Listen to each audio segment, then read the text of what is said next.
좋은 기회를 마련해주신 선배님께 감사 인사 드립니다. 감사합니다. 저는 영상이라는 매체에서 프레임 안에 잡히는 배우, 즉 인물과 캐릭터에 대한 이해가 정말 중요하다고 생각해서 실제로 제가 가장 많이 고민하는 부분이기도 한데요. 선배님께서는 검은 사제, 사바, 파묘 전부 종교인 혹은 무속인이 아니면 쉽게 느끼지 못하는 영적이고 종교적인 세계를 소재로 다루고 있으신데요. 일반인 배우들에게 이런 비일반적인 영적인 세계의 연기를 디렉션 하실 때 감독으로서 특별히 고뇌하셨던 부분이 있으실까요? 만약에 있으셨다면 그것을 어떻게 풀어나가셨는지가 궁금합니다. 저는 근데 운 좋게 너무나도 좋은 배우들과 작업을 해서 제가 특별하게 뭐 어떤 거를 요구하진 않았던 것 같아요. 그리고 배우들도 경험이 좀 많은 배우들이어서 자기네가 신구역을 맡았다고 해서 몇 달째 메소드 연기한다고 성당에 나가고 그렇게 하진 않거든요. 저도 그걸 원하지 않아요. 네, 원하지 않고 오히려 제가 하는 거는 그냥 저의 이 캐릭터한테 도움이 될 만한 엄청난 꽤 많은 자료를 그냥 주고 부담만 주죠. 그거 다 뭐죠? 당연히 배우들 바쁜데 그냥 이렇게 자료를 주고 부담을 주죠. 그리고 누굴 만나고 싶다 하면 제가 누굴 만나게 해주는 게 아니라 누굴 만나고 싶다라고 하면 누굴 만나면 제일 좋다라고 조언을 해줄 뿐이에요. 그리고 뭐 제가 특별하게 디렉션을 준다기보다는 그 대신에 레이어를 하나 깔아줘요. 예를 들면 풍수지사 같은 경우는 아버지처럼 해달라. 그리고 김고은 같은 경우는 무당이지만 좀 업자처럼 해달라. 네, 그런 레이어를 한 개씩 깔아주는 것 같아요. 네, 그리고 사바 같은 경우는 목사인데 탐정처럼 해달라. 박정민한테는 그 나은이라는 캐릭터한테는 당신이 사천왕이지만 당신은 킬러라고 생각을 해달라. 이렇게 좀 한 개의 레이어를 더 깔아주는 걸 하면 저는 이렇게 좋은 배우들이어서 자기네가 그걸 다 소화를 하고 좀 하는 것 같아요. 그리고 뭐 후배들이 있는 자리니까 좀 도움이 될 만한 그래도 한예종 연출자분들한테 좀 도움이 될 만한 얘기를 좀 하자면 좀 꼰대처럼 네. 배우들에게 디렉션을 많이 주지 마세요. 네. 그렇게 접근을 하는 감독보다는 우리 연출 감독보다는 배우들을 도와준다고 생각하고 접근을 한번 해보세요. 그래서 배우들과 오히려 촬영 전에 얘기를 많이 나눠요. 친해지고 얘가 이런 거구나 더 많이. 그리고 현장에서는 이렇게 해라고 디렉션은 이게 아니고 이렇게 해라고 하는 것보다는 내가 뭘 도와줄까? 내가 대사를 줄여줄까? 대사가 별로구나. 대사를 바꿔줄까? 내가 동선을 바꿔줄까? 어떻게 하면 내가 도움을 줄 수 있을까라는 마인드로 접근하게 되면 더 좋은 결과물을 얻을 거라 저는 자부합니다. 제가 왜냐하면 저도 깨지면서 배웠던 것 같아요. 네, 그렇습니다. 죄송합니다. 조금 네, 감사합니다. 저 맨 뒤에 손 드셨던 관객분, 네, 마이크 부탁드립니다. 다시 한번 손 들어주시겠어요? 네. 네, 안녕하세요. 저는 연극원에서 이제 연극 공부하고 있는 학생인데요. 영화는 아니지만 영화는 연극이든 어쨌든 관객이 재미있어 해야 한다고 생각을 해요. 물론 이 재미라는 것에 대한 의미는 상대적일 수 있겠지만요. 그런데 작업을 하다 보면 이렇게 하면 재밌겠는데 라는 그런 아이디어가 저라는 사람의 가치관이나 신념이랑 부딪힐 때가 있어요. 그래서 감독님은 그런 순간이 오실 때 재미를 좀 더 우선시하는지 아니면 작품을 통해서 내가 이런 거를 보여주고 싶다, 전하고 싶은 메시지나 신념을 지키는 쪽을 더 중요하게 두시는지 궁금합니다. 네, 그렇죠.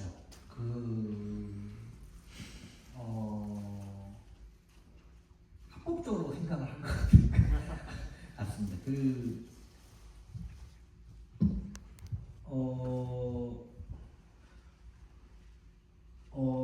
저는 근데 재미를 선택하는 편이긴 한 것 같습니다. 솔직히 말씀드립니다. 왜냐하면 그게 뭔가 폭력적이거나 남한테 상처를 주지 않는 이상 재미를 선택하는 게 맞는 것 같아요. 그죠. 예를 들면 오히려 어물쩡하게 뭔가를 그런 좀 폭력적인 거라든가 뭔가 좀 불편한 어떤 그런 신념을 그런 걸 다룰 때 어물쩡한 게 나는 더 태도가 안 좋다고 보거든요. 아사리 서브스턴스 이런 거 영화 최근에 이런 거 보면 아예 좀 더 깊이 들어가면 사람들은 더 깊이 들어가면 크게 상관없는 것 같아요. 오히려 표피가 잘 되는 게 제일 나쁜 것 같아요. 네. 그리고 현대사회가 아니라 요즘 들어 이 영화라는 매체 자체가 참 극장 어렵다 하잖아요. 그거를 제가 얼마 전에 이거가 뭔가라고 보니까 제가 9살 아들과 어린이 대공원에 놀이공원에 이제 갔는데 그 3회 이용권 12,000원을 해서 애한테 줬거든요. 청룡열차를 3번 타더라고요. 제가 그걸 보면서 요즘에 극장이 이런 것 같아요. 그러니까 옛날에는 애매한 거, 그러니까 좀 애매한 거 같아도 보고 욕을 했는데 이제는 확실한 것만 반복해서 하겠다라는 그런 시대 흐름이 좀 그렇게 된 것 같아요. 그래서 굳이 회전목마는 집에 와서 타도 되는 거야. 굳이 놀이공원까지 가서 회전목마를 타고 싶지 않은 거죠. 놀이공원 왔으니까 나는 롤러코스터를 타고 재밌으면 그걸 차라리 한 번 더 타겠어. 후룸라이드를 탈 바에. 그래서 요즘 들어 영화도 어느 꼭 지점에 다다라야 될 것 같다는 생각이 들긴 해요. 그래야지 관객들이 극장에 와서 영화를 보지 않을까? 웃기면 더 웃기고 좀 더 아트할 거면 좀 더 작가주의일 거면 좀 더 깊은 것을 후벼파고 진짜 긴장이 있을 거면 정말 처음부터 시종일관 멱살을 잡든지 약간 좀 어느 극한에 좀 다다라야지 좀 요즘은 좀 그래도 관객들한테 설득이 있는 극장 영화가 되지 않을까라는 생각을 요즘 좀 해서 그런 측면에 있어서도 좀 어물쩡한 것보다는 좀 뭔가 확 더 가는 게 더 낫지 않을까라는 생각이 들긴 합니다. 네. 저한테 하는 얘기예요. 지금 신학에 쓰고 있는 흡혈귀 영화 어쩌면 반영을 하시면서 또 말씀 주신 게 아닐까 하는 생각이 듭니다. 혹시 또 마지막 질문 좀 더 받아볼 수 있어요? 저 끝에 먼저 손 주신 관객분이 계셔서 모자 쓰는 관객분 좀 많이 부탁드립니다. 감독님 영화는 그냥 약간 거울 같은 영화 같아요. 니네는 이렇게 생각해라 이런 게 아니라 그러니까 어떤 감독님들은 그러니까 내가 하는 대로 따라와 이렇게 연극들을 전개하시는 분들이 계신데 12번째 보조사제도 그렇고 그러니까 우리가 전혀 알지 못한 세계에 약간 인도하면서 이런 세계가 있어 약간 이런 것 같아요. 그래서 감독님이 영화 만들 때 그 자신이 좋아하는 철학이나 사상이나 이런 것들이 베이스가 있으니까 영화를 만드실 거 아니에요. 그래서 내가 생각하는 이렇게 뭐 철학이나 사상 같은 거 있으면 나눠줬으면 좋고 감독님이 영화를 연출할 때 저는 약간 거울 같은 약간 이렇게 그런 걸 느낌을 받았는데 감독님은 어떻게 관객들한테 자신의 얘기를 전달해 주는 그 관점이 어떤 건지 궁금합니다. 아무튼 감사합니다. 저도 그 고민이 거의 영화의 시작이랑 비슷한데 대체적으로 이런 류의 영화를 만들거나 좋아하는 사람들의 특징이 음침해요. 아니 겉에가 음침한 게 아니라 마음속이. 그래서 이렇게 좀 어두운 곳을 훔쳐보고 싶은 그런 욕망이 누구나 크게 작게든 있다고 생각을 하거든요. 그래서 제가 만드는 이 영화들은 세계관 자체를 어둡게 짜요. 그로테스크하고 좀 사람들이 아예 모르는 세계가 아니라 알긴 아는데 저 뒤편에 저런 게 있었구나를 할 때 그런 세계를 사람들한테 맛보여줄 때 어두운 대신에 캐릭터를 밝혀져요. 네, 저는 하는 방식. 그래서 제가 만든 영화들의 캐릭터들이 사실 보면 되게 얄팍하거든요. 막 크게 갈등을 하거나, 막 크게 고민을 하거나, 막 어떠한 뭔가를 가지고 있고, 막 크게 변화를 하는 캐릭터가 아니라 그냥 전문가이자 성직자인데 가볍게 만들어서 관객들과 빨리 친하게 하려고 하는 아주 좀 산말적인 방법을 쓰긴 하죠. 예. 그래서 어두운 세계로 사람들을 부를 때 손을 잡고 갈 때 무서운 사람이 손을 잡고 가는 거거든요. 좀 재밌고 매력적인 사람이 손을 잡고 가면 더 재밌을 것 같은 그런 뉘앙스로 영화를 만드는 것 같아요. 예. 그런 예점을 좀 얘기하시는 것 같아요. 예. 아무튼 그런 식으로 좀 접근을 많이 하고 그런 대부분 그렇게 시작을 하는 것 같아요. 뭐 날라리 부재, 그다음에 돈 밝히는 목사, 그리고 막 살짝 같은 풍수사와 무당들, 그러면서 관객들과 이 낯선 직업들이 더 한 발짝 더 다가오게 해서 애매하게 알지만 궁금한 세계로 좀 가는, 그런 어두운 세계로 가는 이야기를 짜는 것 같습니다. 말씀 듣다 보니까 저도 깨알 약간의 디테일 하나 발견했던 게, 그 강동원 배우님이 시험 볼 때 이렇게 계속 컨닝하잖아요. 아마 라틴어 시험이었던 것 같은데, 근데 또 라틴어는 너무 잘하죠. 이게 감독님이 갖고 있는 그 세계 속의 캐릭터의 흥미로운 점인 것 같아요. 그러니까 굉장히 말씀하신 것처럼 사자 같고 약간 썸마이 같고 뭔가 삐딱하고, 근데 알고 보면 그 세계에 정통한 뭔가 깊게 들어갈 수 있는 어떤 내공을 가진 캐릭터, 이런 힘을 갖고 있는, 그게 굉장히 좀 공통되게 흘러가고 있다는 생각이 좀 드네요. 그렇죠. 왜냐하면 세계가 자체가 어둡기 때문에 전체적으로 저도 이렇게 막 많이 어둡고 우울한 영화를 그렇게 좋아하지 않는 편이어서 그렇게 또 캐릭터를 짜는 것 같아요. 마지막으로 굉장히 중요한 얘기를 해주셔서 이제 마지막으로 여기 또 학생분들이 많이 계시니까 좀 연결해서 여쭤보고 싶은 게 있어요.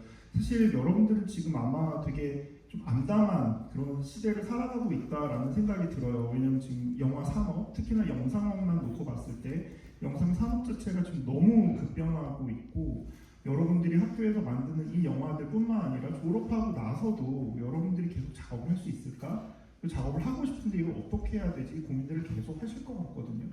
사실 지금 영화계뿐만 아니라 뭐 영화제, 다양한 그런 현장에서는 차기 영화가 과연 어떻게 변화될 것인가, 이 난국을 우리는 어떻게 뚫어나갈 것인가를 굉장히 다양한 방식으로 논의하고 있는 중이에요. 뭐 그런 상황에서 저는 감독님은 또 현장에서 필드에서 그 중심에서 또 일하고 계시고, 이번에 또 미장센 영화제가 다시 리부팅 됐잖아요. 거기에 또 심사위원으로 또 함께 하시면서 뭔가 이런 지금 뭔가 이렇게 암담하다고 느껴지는 이 영화 산업의 앞으로를 계속 고민하고 계실 것 같아서, 좀 그런 감독님의 고민과 함께 뭔가 조금이라도 위로가 또는 좀 도움이 될 만한 이야기들이 있다면 마지막으로 한 말씀 좀 부탁드리고 싶습니다. 네, 참 후배들이니까 아는 선생님, 동네 선생님도 계시는 것 같은데, 크게 근원적인 얘기와 아주 좀 실천적인 얘기 두 개를 좀 해드리면, 그냥 도움이 되면 되는 거고 안 되면 그냥 흘리시면 되는데, 저는 지금이 오히려 기회라고 생각을 해요. 예. 왜냐하면 영화 산업이 늙었어요. 그래서 새로운 피가 분명히 필요하다고 생각하거든요. 근데 그걸 알지만 두려워서 실천을 못하는 게 지금 충무로의 지금 현재인 것 같긴 하거든요. 그래서 참 뭐라 할까, 제가 영화판에 거의 10년 이상을 몸에 달고 있어서 들은 느낌이 굉장히 공정한 산업이에요. 이 산업은 잘하면 무조건 성공해요. 잘하면. 왜냐하면 주변에 보면 잘하는 게 너무 어렵다는 건데, 주변에서는 이렇게 뭐 사법고시나 어느 고시나 막 이런 것들은 잘해도 운이 안 좋으면 안 되거든요.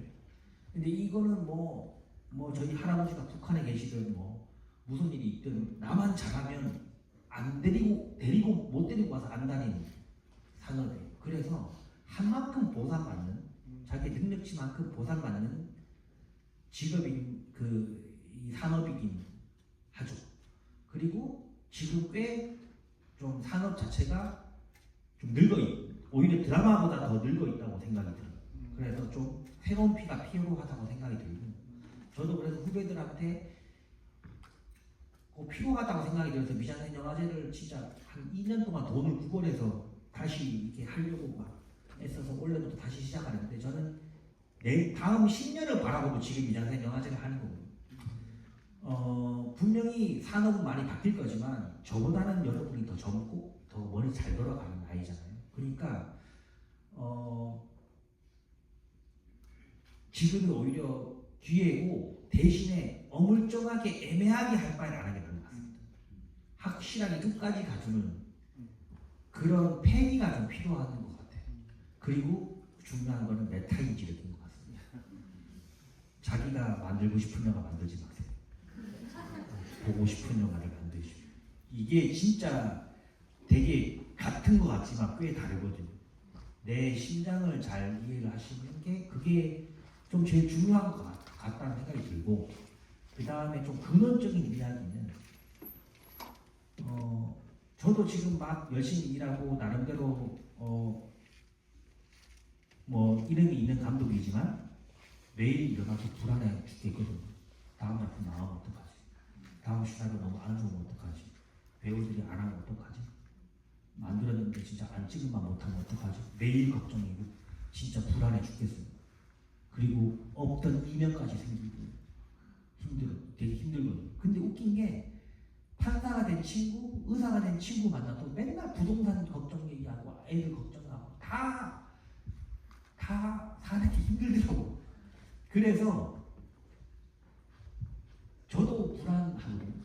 근데 여러분도 불안하는 거니까 그 불안을 이상하다고 생각하지 말고 죽을 때까지 갖고 다녀야 되는, 뭘 하든 영화를 하든 영화를 안 하든 그 불안은 어쩔 수 없이 갖고 다니는 게 지금 서울에 사는 사람들의 불행이지 않을까. 불행이면서 또 빨리 그걸 인정하는 게 여러분의 삶이 더 편할 것 같고 조금 더 나을 것 같아요. 불안해하는 건 당연한 것 같고, 그리고 영화 감독이라는 거가 생각보다는 엄청 매력적인 직업은 아니라고 생각해요. 저는.